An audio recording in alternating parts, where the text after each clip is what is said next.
महापुरुषांचे पुतळे उभारण्यासाठी कोणते नियम आहेत? नमस्कार, मी प्रियंका. आयलमनगर न्यूज मध्ये आपलं स्वागत. राज्यात सध्या महापुरुषांचे पुतळे उभारण्यासाठी स्पर्धा लागलेली आहे. मात्र याच पुतळ्याच्या उभारणीवरून मोठे वाद देखील होताना पाहायला मिळतात. प्रत्येकालाच आपल्या गावामध्ये महापुरुषांचे पुतळे उभारावेसे वाटतात. मात्र हे पुतळे उभारणं दिसतं तितकं सोपं नाही. त्यासाठी काही नियम असतात. ते कोणते आहेत आज तेच मी तुम्हाला सांगणार आहे. राजकोट किल्ल्यावरील छत्रपती शिवाजी महाराज यांचा पुतळा कोसळल्यानंतर राज्यात किती वाद झाला हे आपण सगळ्यांनीच पाहिलं होतं. त्यानंतर राज्य सरकारने या संदर्भात 2017 मध्ये नवीन पुतळा धोरण आणलं होतं. राष्ट्रपुरुष किंवा थोर व्यक्तींचा पुतळा उभारायचा असेल तर जिल्हाधिकाऱ्यांच्या अध्यक्षतेखाली समितीची परवानगी घ्यावी लागते.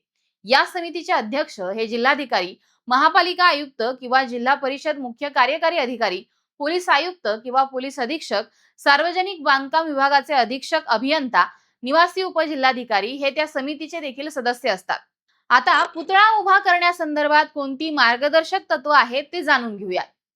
कोणतीही व्यक्ती, संघटना किंवा संस्था ही खासगी मालकीच्या जागेवर जिल्हाधिकाऱ्यांच्या परवानगीशिवाय पुतळा उभा करू शकत नाही.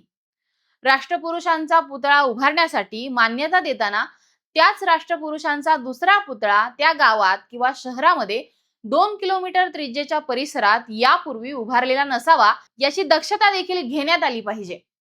पुतळा उभारण्यामुळे गावात कुठल्याही प्रकारचा वाद निर्माण होणार नाही याची काळजी घेतली पाहिजे. त्याचसोबत या पुतळ्याला अल्पसंख्याक व स्थानिक लोकांचा विरोध नसल्याचं स्पष्टपणे उल्लेख असलेलं ना हरकत प्रमाणपत्र हे घेण्यात आलं पाहिजे. पुतळा उभारणाऱ्या संस्थेने पुतळ्याच्या क्ले मॉडेलला कला संचालनालयाची मान्यता घेतलेल्या मॉडेल प्रमाणेच पुतळा उभारण्याची देखील दक्षता घेतली पाहिजे. पुतळा उभारण्यामुळे त्या परिसरातील सौंदर्याला बाधा पोहोचणार नसल्याबाबत संबंधित संस्थेने दक्षता घेणं गरजेचं असतं. शासकीय, निमशासकीय, स्थानिक स्वराज्य संस्थांच्या कार्यालय परिसरामध्ये पुतळा उभारण्यासाठी संबंधित मंत्रालयीन प्रशासकीय विभागाचं ना हरकत प्रमाणपत्र हे प्रस्तावासोबत जोडलेलं असावं. पुतळ्याची देखभाल किंवा पावित्र्य राखण्याची जबाबदारी स्वीकारत असल्याचं करारपत्र हे पुतळा उभारणाऱ्या संस्थेकडून घेण्यात यावं. गावात, शहरात किंवा सार्वजनिक ठिकाणी राष्ट्रपुरुष, थोर व्यक्ती यांचे पुतळे बसवण्याबाबत राज्य शासनाकडे मागण्या होतात.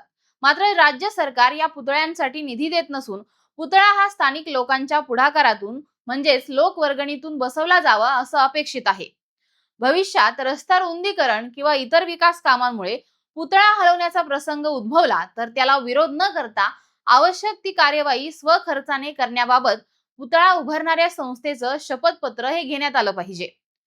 तसेच पूर्व परवानगी शिवाय पुतळा उभारल्यास संबंधित संस्थेवर दंडात्मक कार्यवाही करून पुतळा हटवण्याची कारवाई करण्यात यावी.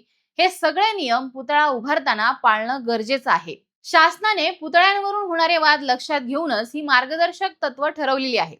पुतळा उभारणीचे हे नियम तुम्हाला माहिती होते का हे आम्हाला कमेंट करून सांगा आणि पाहत राहा आयलव नगर न्यूज.